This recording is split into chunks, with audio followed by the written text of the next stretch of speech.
forcenée, personne en proie à une crise de folie ou qui n'est plus maîtresse d'elle-même. Homme, fou, furieux. Du latin foris, hors, et de l'allemand Sinn, sens, hors de sens, qui est sorti du sens. Aucun rapport avec le mot force, donc. Dans mon esprit immature, le forcené ressemble à un rhinocéros. Ou alors à Lee Harvey Oswald, l'assassin du président Kennedy, avec son sourire dément et son visage tuméfié. Depuis quelques jours, on a prononcé le mot forcené plus d'une centaine de fois sur cette antenne. Le forcené. Le forcené. Un forcené. Le forcené. Un forcené. C'est un forcené. Le forcené. Le forcené. Le forcené. Fin de cavale pour le forcené de Bienne. Fascination pour une Suisse qui ressemblerait de plus en plus à l'Amérique, où, comme chacun le sait, un homme sur deux est un forcené potentiel.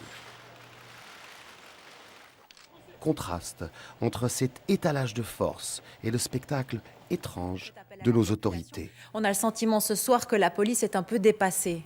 Non, je ne pense pas que la police est dépassée. Je ne sais pas ce qu'ils feraient si on était en face de terroristes. Comme des amateurs. Quand on en a besoin, ils ne sont pas là.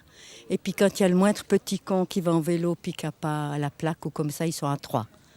Puis là, ils embêtent. Puis là, ils se prennent pour je ne sais pas qui. C'est pas facile d'attraper quelqu'un qui a une arme, hein?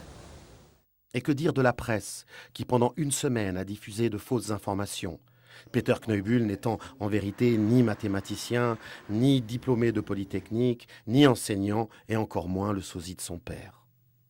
Ce que cet épisode raconte, c'est non seulement une société où les gens deviennent fous tout seuls chez eux avec leurs mensonges et leur vie brisée, mais aussi une société paralysée par la trouille du faux pas, de cette erreur malencontreuse qui pourrait causer un procès, un blâme et ruiner une carrière. Alors oui, on exhibe les armes, les gilets pare-balles et les chars d'assaut, on multiplie les scoops et les nouvelles fracassantes, mais au fond, on reste pétrifié, impuissant, paralysé. Si il remarque qu'il y a peut-être des gens qui sont derrière lui. La raison pour laquelle Peter Kneubühl a suscité plus de sympathie que d'hostilité chez les Biennois, c'est peut-être parce qu'ils se disent que c'est le monde qui est un peu hors du sens et qu'il y a sans doute un forcené au fond de chacun d'entre nous.